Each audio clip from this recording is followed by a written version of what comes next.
Man mata wa laysa alayhi imamun mata mitatan jahiliya.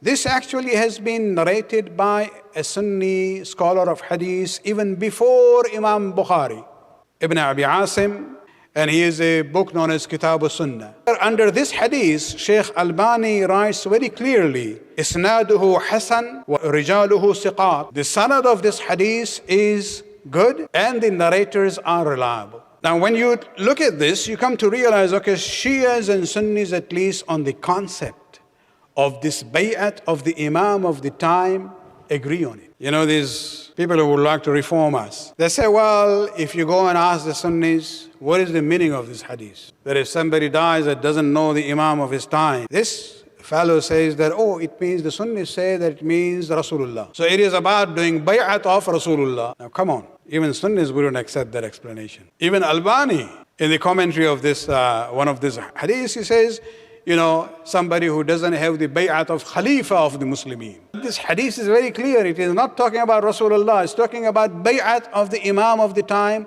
or the Khalifa of the time. On a practical level also, this hadith was used for the bay'at of the Khulafa, not for Rasulullah sallallahu alayhi wa sallam. Abdullah bin Omar is a very interesting character in history. This is the son of the second Khalifa, known as a very reliable source of knowledge among Ahl Sunnah wal Jama'ah. See how he implemented this hadith in his life. When Marwan died, his son Abdul Malik bin Marwan became the Khalifa. The news reaches Medina at night time. Abdullah bin Omar, when he heard the news that, oh, the Khalifa has changed and it is now Abdul Malik bin Marwan, at night time he goes to the governor's house. And who is the governor? Hajjaj bin Yusuf. Abdullah bin Omar says, give me your hand. أُبَايِعُكَ لِعَمِيرِ الْمُؤْمِنِينَ عَبْدُ الْمَلِكِ, so that I pledge my allegiance on your hand for Abdul Malik. Why? What is the urgency? You could have come tomorrow morning. Abdullah bin Omar says, I'm worried. What happens if I die and I'm not done the bayat? He says, فَإِنِّي سَمِعْتُ رَسُولِ اللَّهِ, I have heard the Messenger of Allah saying, مَنْ مَاتَ وَلَيْسَ عَلَيْهِ بَيْعَةُ إِمَامٍ, a person who dies and doesn't have the bayat of the Imam on him, فَمَوْتُهُ جَاهِلِيَّةٌ, then his death is a death of Jahiliyyah. And this is where we have to realize that this hadith is authentic, it has power in it, and people in the early days were worried about it. So don't try to say, oh, this is all fabrication of the Mughali and this and that. But coming back to Abdullah bin Umar, what does Hajjaj do? He was mal'oon really. He says, يَدَيْ عَنْكَ مَشْغُولَ. He says, well, I'm busy. Both my hands are busy. I will not extend my hand for you to do bayat. He says, well, وَلَكِنْ هَذَا رِجْلِي, you know, my feet is here. Do bayat on that. And mashallah, Abdullah bin Umar does bayat on the feet of Hajjaj for Abdul Malik bin Marwan.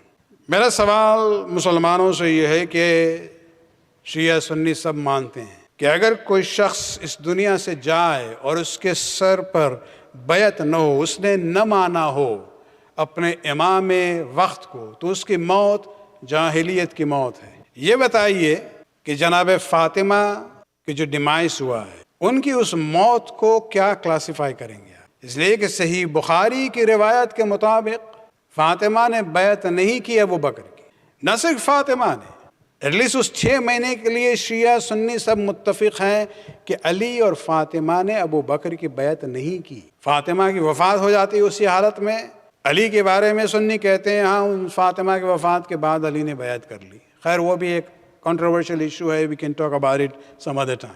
लेकिन सवाल ये है कि जनाब Fatima bint रसूलुल्लाह के बारे में आप फैसला क्या करेंगे? या तो आप ये कहेंगे नऊज़ुबिल्लाह ये कुफ्र की मौत थी, that's one possibility out of 2। ये अगर आप कहेंगे तो खुद आपका स्टेटस जो है खतरे में आ जाएगा कि आप दायरे इस्लाम में हैं भी कि नहीं हैं। इसलिए कि आयत कुरान को देख लें, आयत तत्हीर में मरकज फातिमा है, सूरह दहर में पूरा वाक़या उसमें सेंट्रल फिगर फातिमा है, आयत मुबाहिला में देख लें फातिमा इन्वॉल्व है, कौसर की बेहतरीन मिसाल जो है वो फातिमा है। इन तमाम चीज़ों को आप क्या करेंगे?